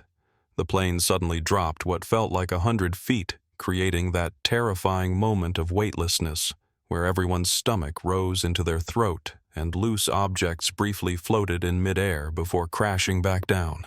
The sound that accompanied the drop was like nothing Aisha had ever heard, a combination of straining metal howling wind and the deep, irregular rumble of engines working harder than they were designed to work. Oh God, we're going to die," Sarah moaned, clutching her baby so tightly that the child began to cry. Mrs. Chen was praying quietly in what sounded like Mandarin, her lips moving rapidly as she stared straight ahead with the focused concentration of someone trying to maintain control through sheer force of will. Richard had gone completely white, his hands shaking as he fumbled for his phone, probably trying to send what he thought might be final messages to his family. Emma was pressed against the galley wall, trying to maintain her footing as the aircraft continued to shake and lurch unpredictably. She was clearly terrified, but fighting to maintain her professional composure, knowing that passenger panic would only make the situation worse. Aisha unbuckled her seatbelt and stood up. "Ma'am, you need to stay seated," Emma called out over the noise of the struggling engines. "Someone's going to get hurt if this keeps up," Aisha replied, making her way carefully toward the galley where the serving carts were stored. "We need to secure these carts before they break loose." As if summoned by her words, another violent jolt sent the aircraft tilting sharply to the left, and one of the heavy metal serving carts that hadn't been properly secured broke free from its restraints and began rolling down the aisle toward the passenger seats. The cart was loaded with glasses, bottles, and metal serving implements, turning it into a 100-pound projectile that could seriously injure or kill anyone in its path. It was heading directly toward Mrs. Chen's seat. Aisha didn't think she just acted, launching herself across the tilting cabin floor and throwing her body against the runaway cart just as it reached row 3. The impact drove the air from her lungs and sent sharp pain shooting through her shoulder, but she managed to stop the cart's momentum and pin it against the seat back. "Emma," she called out, "help me get this thing secured." Emma pushed off from the galley wall and half-crawled, half-slid down the aisle to where Aisha was wrestling with the cart. Together they managed to maneuver it back toward the galley and engage the proper restraints, working together with the kind of instinctive teamwork that emerges in crisis situations. "Thank you," Mrs. Chen said breathlessly when they finished. "That cart would have—" She didn't need to finish the sentence. They all knew what would have happened. The aircraft's violent motion was beginning to subside slightly, but they weren't out of danger yet. Captain Mitchell's voice came over the intercom again, and this time there was no mistaking the gravity of the situation. "Ladies and gentlemen, we have confirmed hydraulic system failure and are executing an emergency descent to London Heathrow. Emergency crews will be standing by when we land. Please review the safety card in your seat pocket and listen carefully to instructions from the cabin crew." Emma was back on her feet now, moving through the cabin to check on passengers and provide reassurance, but Aisha could see that she was struggling with the scope of the emergency. She was young, inexperienced, and dealing with mechanical problems that went far beyond anything her training had prepared her for. Sarah's baby was screaming now, feeding off his mother's terror and adding his own panic to the already tense atmosphere in the cabin. Aisha called out, "Do you have any experience with emergency evacuations?" "Only in training," Emma replied, her voice tight with stress. Aisha made a decision that would have seemed unthinkable a few hours earlier when she had been focused on maintaining her cover as an ordinary passenger. "Mrs. Chen," she said, addressing the elderly woman directly, "you've been very calm throughout this emergency. Can you help Sarah with her baby? She needs someone steady to keep her grounded." Mrs. Chen unbuckled her seatbelt and moved to Sarah's row, immediately taking charge with the kind of quiet authority that comes from decades of life experience. "Young lady," she said to Sarah, "your baby needs you to be calm. Here, let me show you a breathing technique that will help both of you." Aisha turned to Richard, who was still fumbling with his phone with shaking hands. "Mr. Blackwood, I need you to put your phone away and help Emma check the emergency exits. Make sure the paths are clear and that everyone knows where their nearest exit is located." Richard looked up at her with confusion and fear. "I don't know anything about emergency procedures." "You don't need to know anything except how to look and how to count," Aisha said firmly. "Emma will tell you what to check for. Right now we all need to work together." There was something in her voice, an authority and confidence that seemed to cut through the panic that made Richard nod and follow her instructions without further argument. Emma looked at Aisha with amazement. "How do you know so much about emergency procedures? I used to work in hospitality," Aisha said, which was true as far as it went. "You learn to manage crisis situations when you're responsible for other people's safety and comfort." What she didn't mention was that as the owner of a technology company, she had also completed extensive training in crisis management and emergency leadership skills that were proving invaluable in their current situation. The aircraft was descending rapidly now, the pressure changes making everyone's ears pop as Captain Mitchell worked to get them to an altitude where the damaged hydraulic systems would be less critical to their survival. "Ladies and gentlemen," his voice came over the intercom one more time, "we will be landing at London Heathrow in approximately 15 minutes. The landing may be rougher than usual due to our hydraulic problems, but the aircraft is stable and controllable. Please remain seated with your seatbelts fastened and listen to your cabin crew for further instructions. Emma was moving through the cabin now with renewed confidence, her natural competence enhanced by Aisha's calm leadership and the assistance of the other passengers. Mrs. Chen had successfully calmed Sarah and her baby. Richard was methodically checking emergency equipment despite his obvious fear, and even the cabin atmosphere had improved as everyone focused on working together rather than panicking individually. Aisha returned to her seat and buckled her seatbelt, but her mind was racing with thoughts that had nothing to do with their current emergency. She had just witnessed something remarkable when faced with a real crisis. The artificial barriers and prejudices that had seemed so important earlier in the flight had evaporated completely. Mrs. Chen had helped Sarah without considering their differences in age or background. Emma had accepted Aisha's leadership without questioning her authority or her right to take charge. Even Richard had put aside his earlier behavior to contribute to their collective safety. It was a powerful reminder of what human beings were capable of when they focused on what united them rather than what divided them, and it gave her hope for the changes she wanted to make at Prestige Airways. The plane began its final approach to Heathrow, and through the windows Aisha could see the flashing lights of emergency vehicles already positioned along the runway ready to respond if the damaged aircraft had trouble stopping or if an evacuation became necessary. But as they descended toward the lights of London, she realized that the real emergency, the crisis of discrimination and dehumanization that had brought her onto this flight in the first place, was far from over. The mechanical problems they'd just survived were nothing compared to the cultural problems she still had to fix. The emergency landing at Heathrow was rough, but successful, with Captain Mitchell using his decades of experience to bring the damaged aircraft down safely, despite the hydraulic problems that had plagued the final hour of their flight. As the plane rolled to a stop on the runway surrounded by emergency vehicles, with their lights flashing in the pre-dawn London darkness, Aisha felt a mixture of relief at their safe arrival and anticipation of what would come next.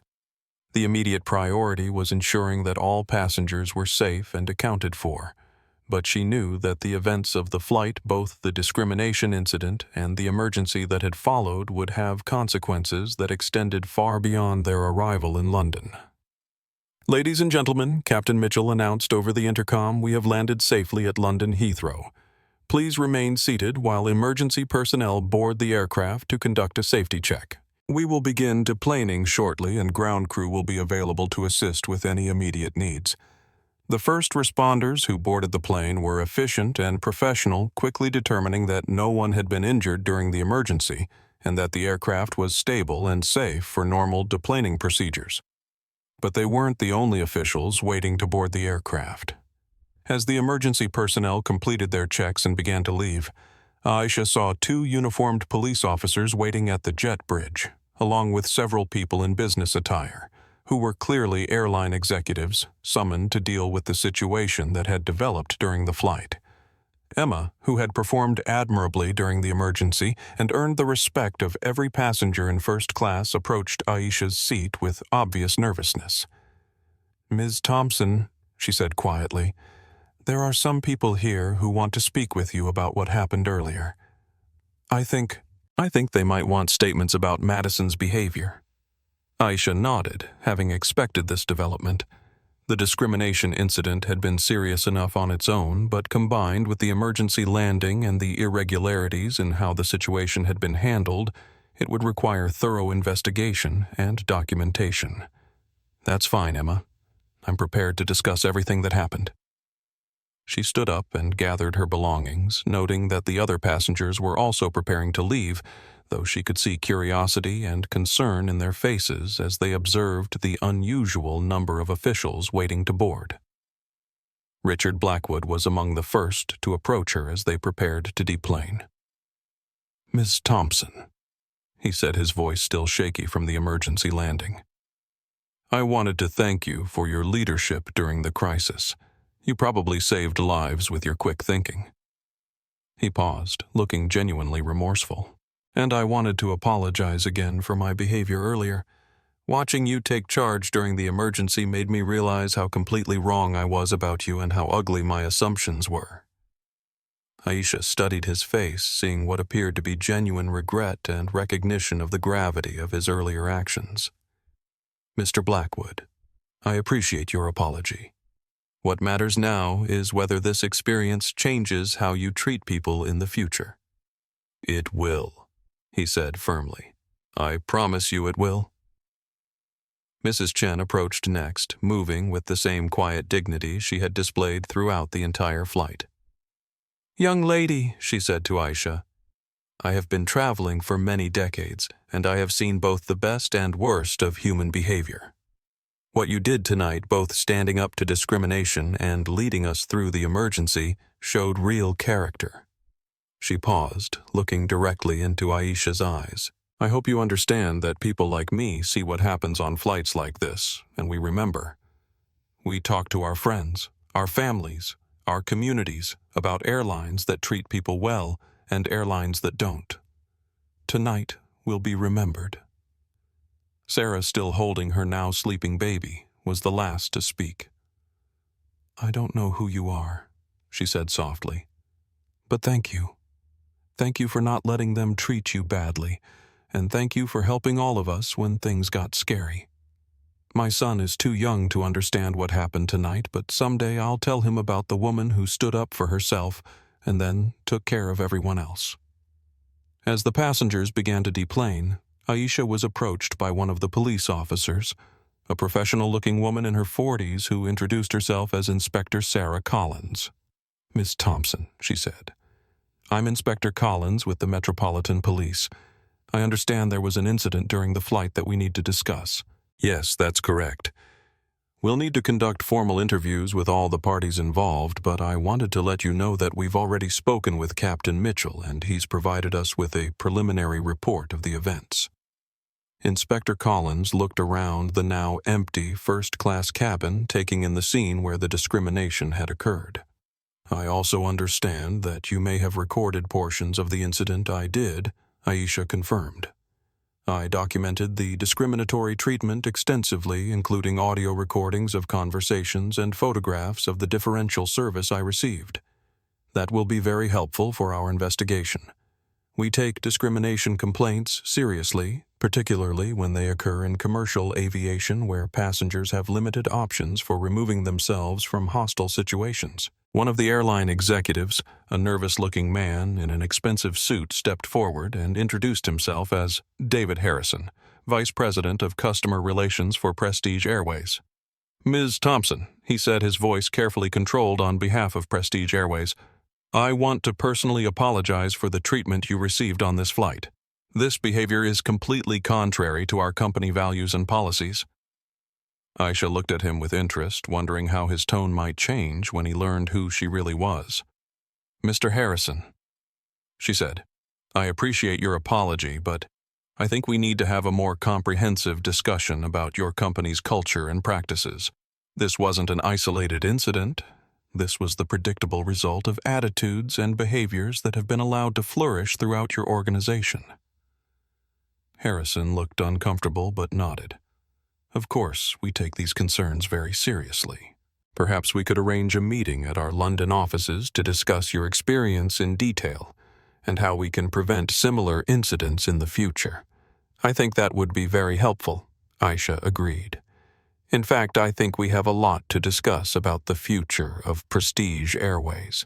As they spoke, Emma was being interviewed by one of the other police officers, providing her account of Madison's behavior and the discriminatory treatment she had witnessed and been instructed to participate in.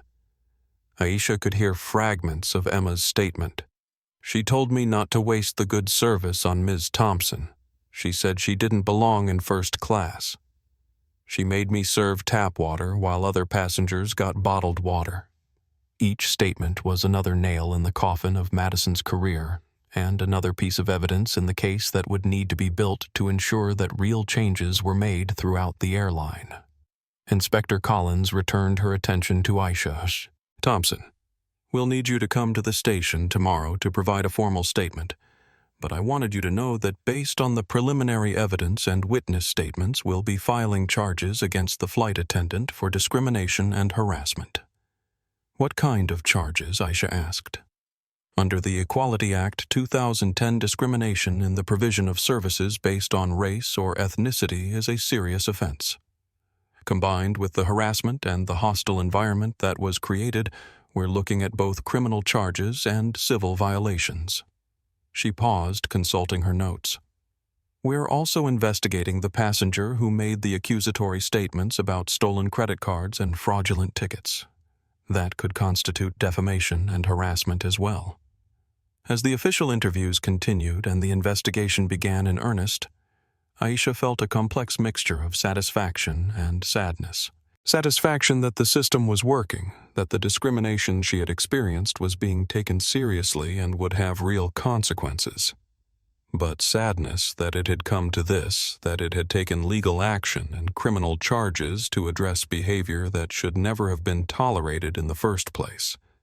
But she also felt something else: determination. This incident would become a catalyst for the changes she had been planning to implement throughout Prestige Airways.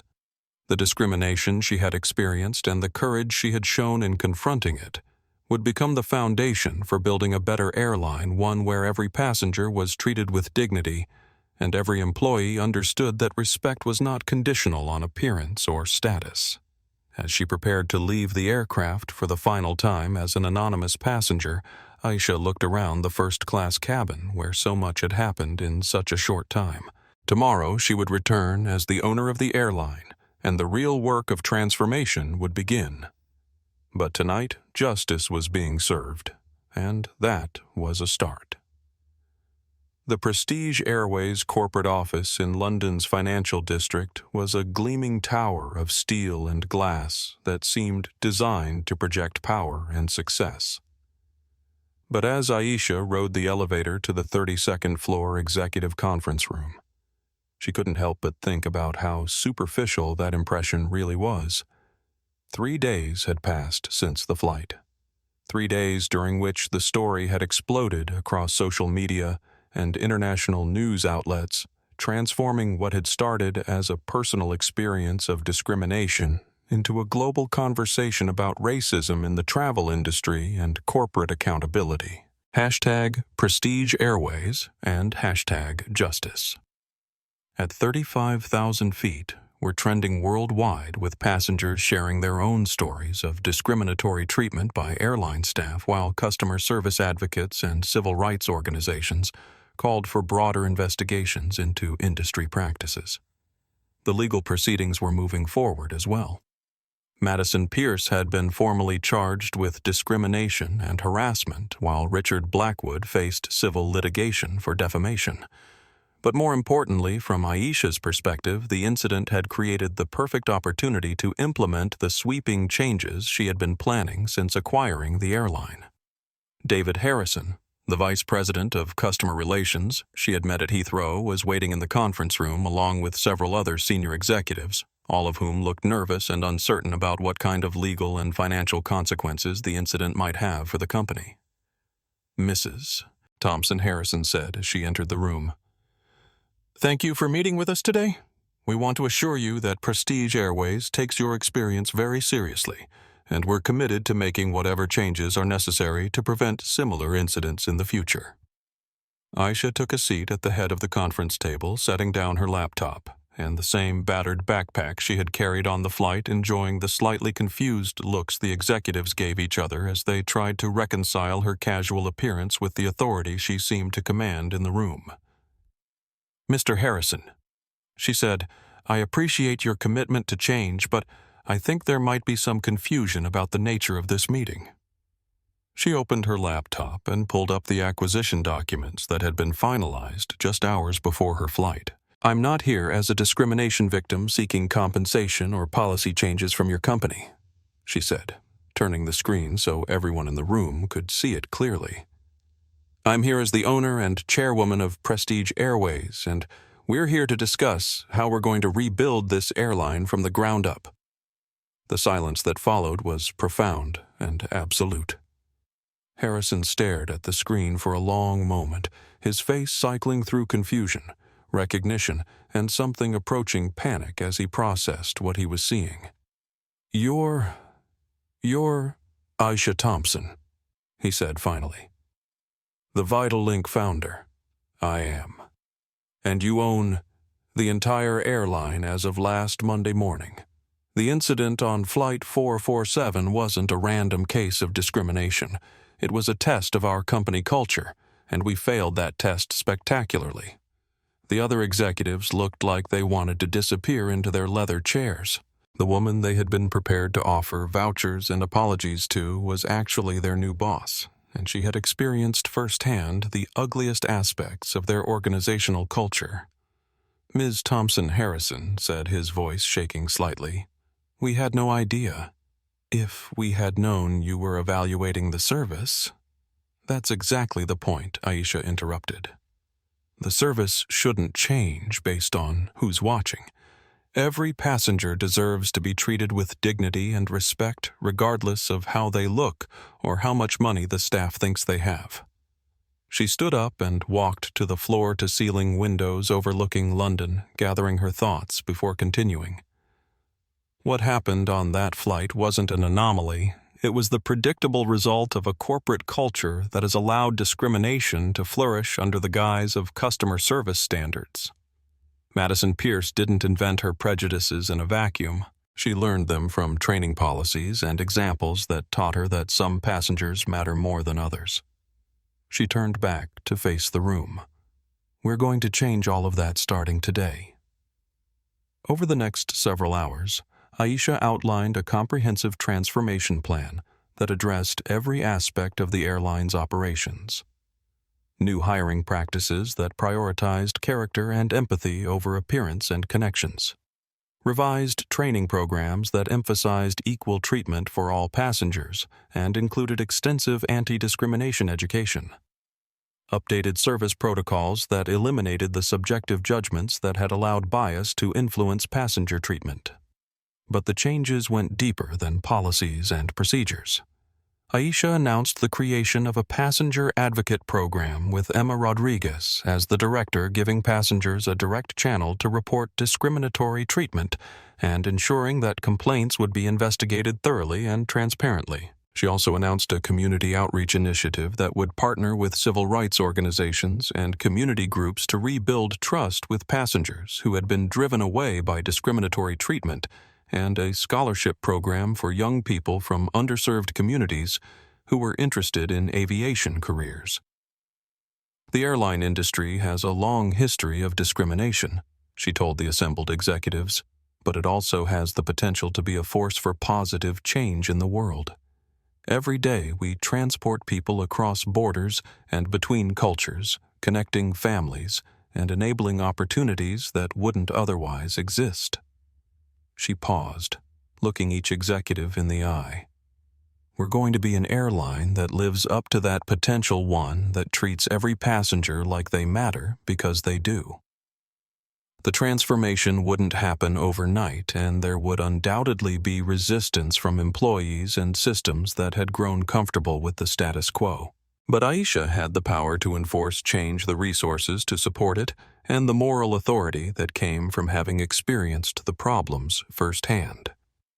As the meeting concluded and the executives filed out to begin implementing the new policies, Harrison approached her with obvious nervousness.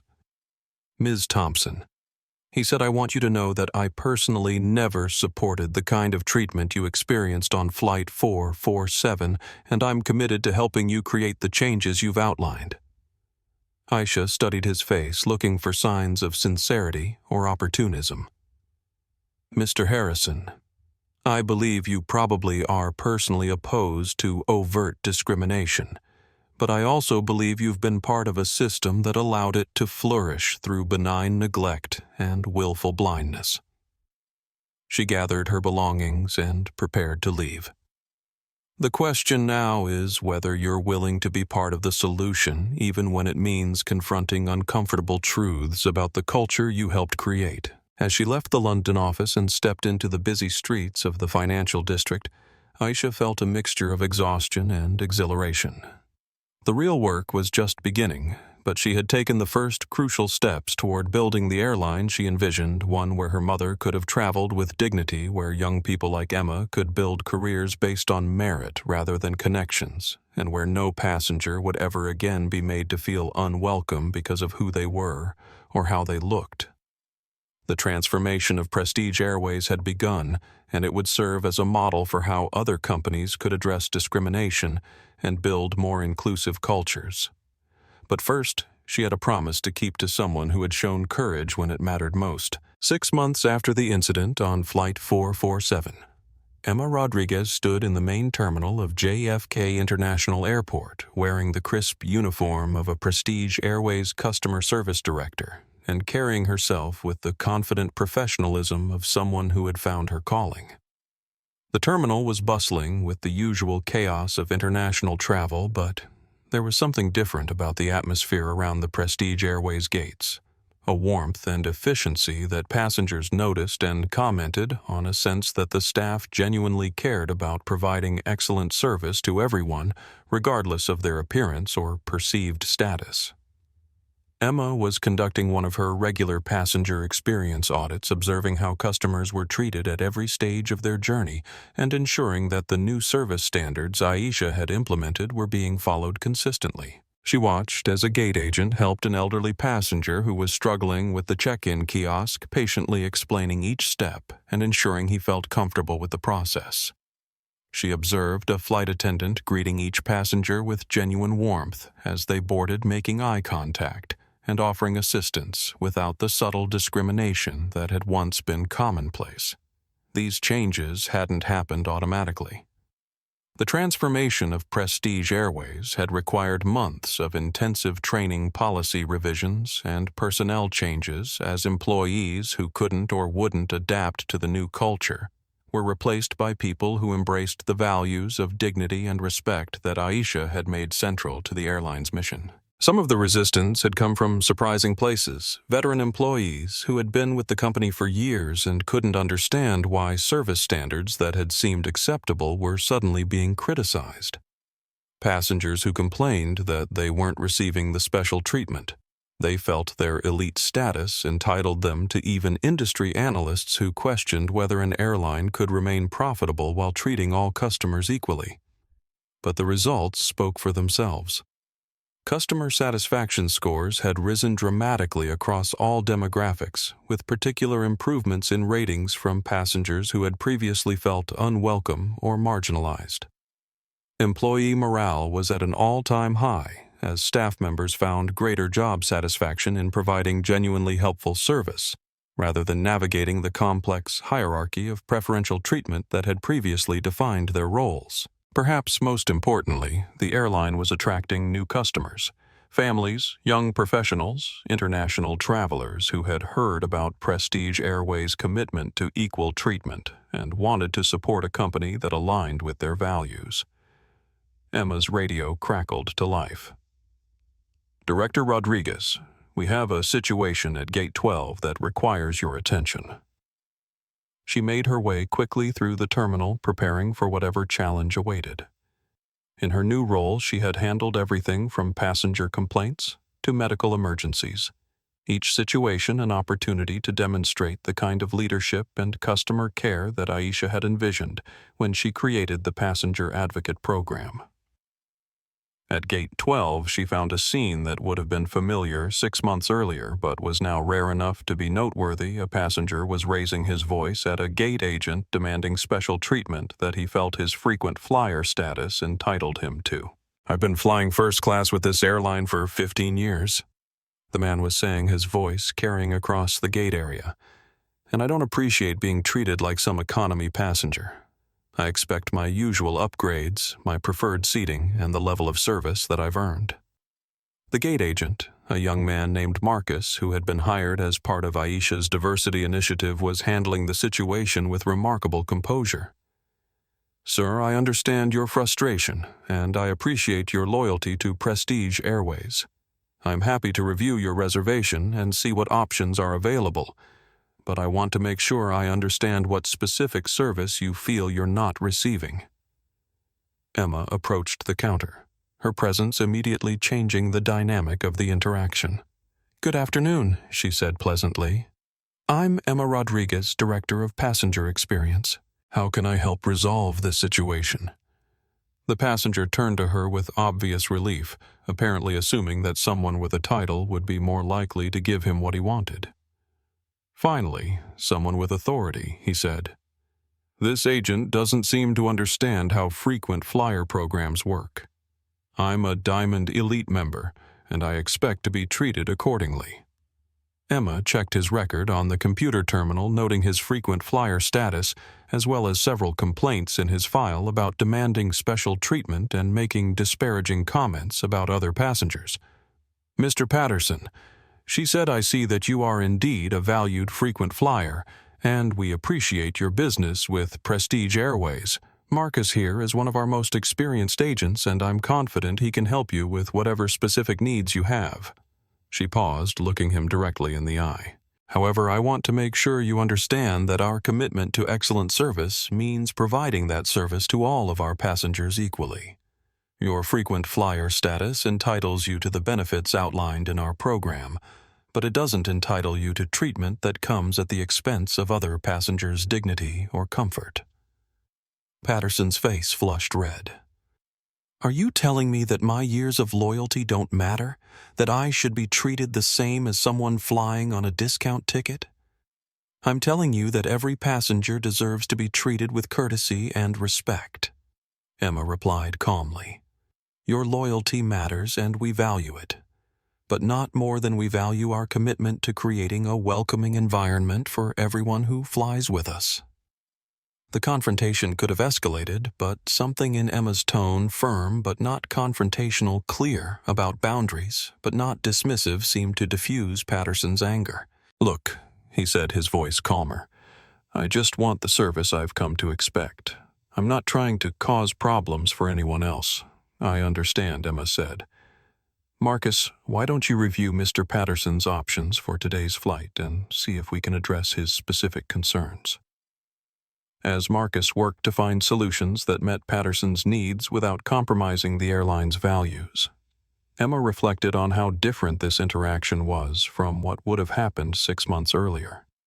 Under the old culture, Patterson's demands would likely have been met immediately, regardless of how his preferential treatment affected other passengers or staff members. Gate agents would have been pressured to accommodate his sense of entitlement, creating a toxic dynamic that reinforced the idea that some people mattered more than others. Now the airline had found a way to recognize loyalty and provide excellent service while maintaining the principle that all passengers deserved equal dignity and respect. Her radio crackled again. "Director Rodriguez, Ms. Thompson is here for her monthly passenger experience review." Emma smiled, still feeling a thrill of pride whenever she heard Aisha's name. The woman who had endured discrimination with such grace and courage had become not just her boss, but her mentor, teaching her that true leadership meant standing up for principles even when it was difficult or costly. She made her way to the Prestige Airways executive lounge, where Aisha was waiting with her usual laptop and notepad, ready to review the latest customer feedback and discuss ongoing improvements to the airline's service culture. Emma Aisha said warmly as she approached, "How are things going today?" "Really well," Emma replied. "We had a minor situation with a passenger who was testing our boundaries around equal treatment, but Marcus handled it perfectly, and I think we found a resolution that honored both our values and the passenger's legitimate needs." Aisha nodded approvingly. "That's exactly the kind of balance we're trying to achieve. How are the staff adapting to the new standards?" "Most of them are thriving," Emma said. "There's something energizing about being part of a company that stands for something positive that makes employees proud of the service they provide." They spent the next hour reviewing passenger feedback, employee surveys, and operational metrics, tracking the progress of the airline's transformation and identifying areas that still needed improvement. But perhaps the most meaningful part of their conversation came at the end when Aisha asked Emma about her own experience leading the passenger advocate program. "6 months ago, you were afraid to speak up when you saw discrimination happening," Aisha said. Now you're leading the effort to ensure it never happens again. How does that feel? Emma considered the question carefully before answering. It feels like I finally found my purpose, she said. All my life I've seen people treated unfairly because of how they looked or where they came from, and I always wished I could do something about it, but didn't know how. She paused, looking out at the bustling terminal where passengers of all backgrounds were being served with equal care and attention. Now I get to spend every day making sure that people are treated the way they deserve to be treated, and I get to work for a company that supports that mission instead of undermining it. Aisha smiled, feeling the deep satisfaction that comes from knowing that positive change is not only possible but sustainable. The transformation of Prestige Airways was succeeding, but more than that, it was proving that businesses could be profitable while maintaining strong ethical standards, and that treating people with dignity wasn't just the right thing to do, it was also good business. 1 year after Flight 447, Aisha Thompson found herself back at JFK International Airport preparing to board another Prestige Airways flight to London. But this time, everything was different. She was traveling openly as the airline's owner and chairwoman, her presence announced by the respectful attention of staff members who had come to understand that her leadership was based not on demanding special treatment, but on ensuring that everyone received the respect they deserved. But more importantly, she was traveling on an airline that had been fundamentally transformed from the inside out, a company that had become a model for how organizations could address discrimination and build inclusive cultures that served all customers equally.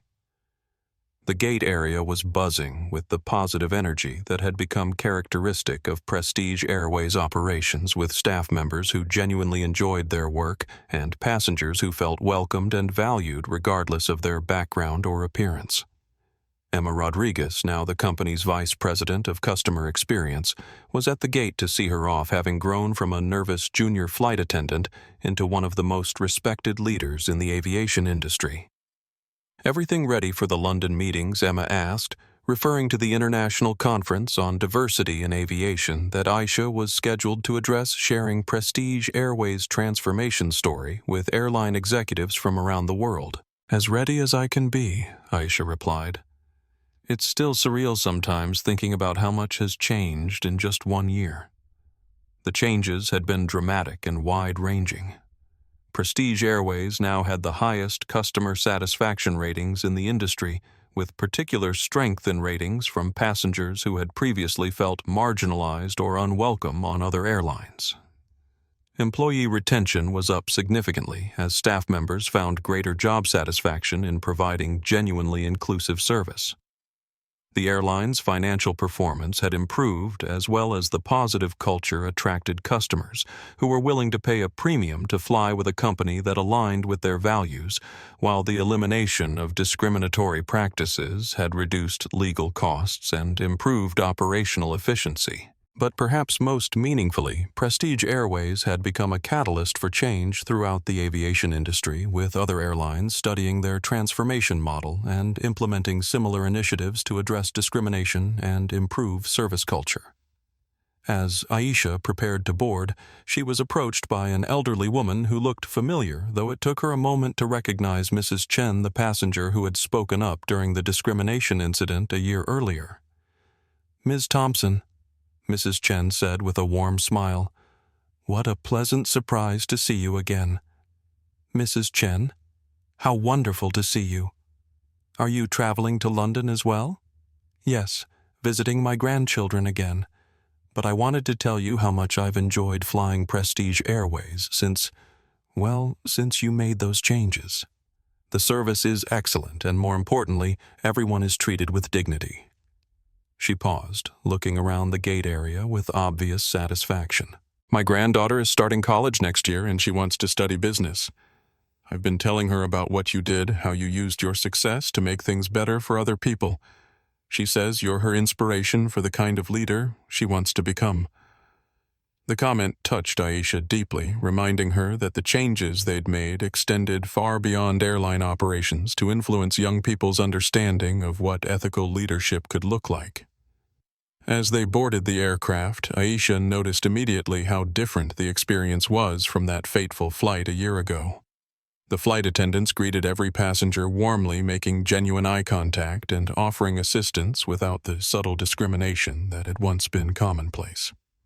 The crew was notably diverse, reflecting the company's new commitment to inclusive hiring practices that prioritized character and competence over appearance or connections. Young people from various backgrounds were building careers based on merit and dedication, rather than having to navigate prejudice and favoritism. Her seat was in first class again, but this time she was accompanied by other passengers who represented the full spectrum of humanity: business travelers and families, young and old people of all races and backgrounds who had chosen Prestige Airways because they knew they would be treated well. Emma had arranged for Aisha to meet the flight's captain before takeoff, and she was pleased to discover that it was Captain Mitchell who had shown such integrity during the original incident and had since been promoted to chief pilot for the airline's Atlantic routes. "Ms. Thompson," he said as he greeted her in the boarding area, "it's an honor to have you flying with us today. I wanted you to know that the culture you've created throughout the company has made this the most rewarding job of my 30-year aviation career." "Captain Mitchell, the culture we created together," Aisha corrected. "Your leadership during that incident was crucial to everything that came after." As the flight progressed, Aisha had the opportunity to observe the service culture firsthand, watching as the flight attendants provided attentive professional service to all passengers equally. There were no subtle hierarchies, no preferential treatment based on appearance or perceived status, just consistent excellence that made everyone feel valued and respected. During the meal service, she was approached by a young flight attendant. She didn't recognize a woman about Emma's age who carried herself with the same quiet confidence that had made Emma such an effective leader. "Ms. Thompson," the flight attendant said, "I'm Jessica Williams. I wanted to thank you personally for the opportunities you've created at this company. I'm a recent graduate from the aviation program at Howard University, and Prestige Airways was the only airline that recruited at our job fair." She paused, looking genuinely grateful. "Your scholarship program paid for my flight training, and your commitment to inclusive hiring gave me a chance to build a career in aviation. I know I'm not the only one.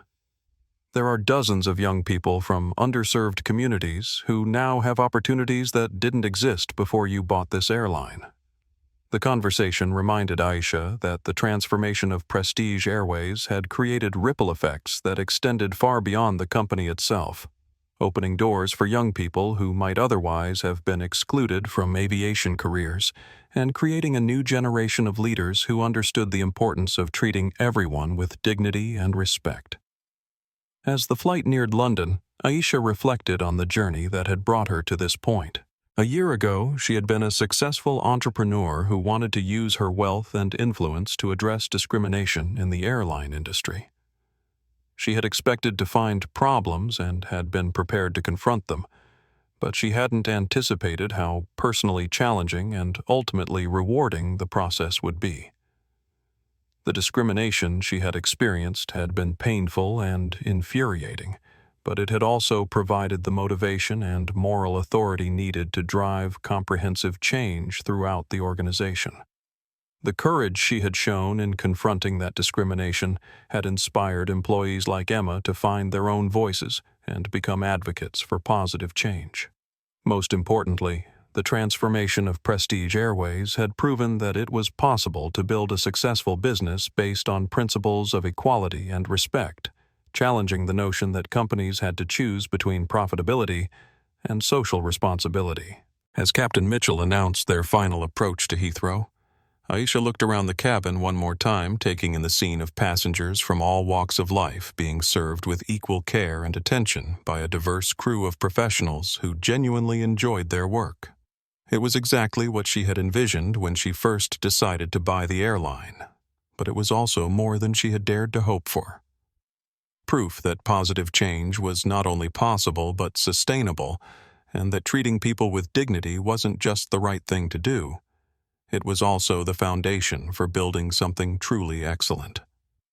The plane touched down smoothly at Heathrow, completing another successful flight for an airline that had been transformed by the simple but powerful idea that everyone deserves to be treated with respect. As Aisha prepared to disembark and address the international conference that would share Prestige Airways' transformation story with aviation leaders around the world, she felt a deep sense of satisfaction and purpose. The work was far from finished.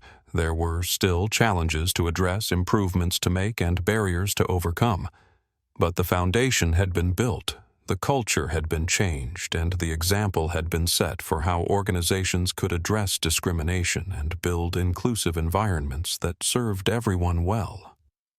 1 year after a single slap exposed the rotten heart of an airline's culture, Aisha Thompson had proven that change was not only possible, but profitable, transforming Prestige Airways from a company that tolerated discrimination into an industry leader in inclusive service excellence. The young flight attendant, who had once been afraid to speak up against injustice, now led a team of professionals who understood that true service meant treating every passenger with equal dignity, while the elderly woman who had found the courage to call out discrimination had become a symbol of how ordinary people could stand up for what was right and create extraordinary change. Emma Rodriguez, who had grown from a terrified junior employee into a respected executive, now traveled the world, sharing Prestige Airways' transformation story and helping other companies understand that diversity wasn't just a moral imperative, but a business advantage that created stronger, more resilient organizations. Her success proved that when people are given the opportunity to lead with their values, they can achieve things that seemed impossible under the old systems of favoritism and prejudice. But perhaps the most powerful legacy of Flight 447 was the hundreds of young people who now had opportunities in aviation careers, because Aisha had chosen to use her wealth and influence to open doors, rather than simply accumulate more power, demonstrating that true success meant creating pathways for others to achieve their dreams, while building a world where no one would ever again be made to feel small because of how they looked or where they came from.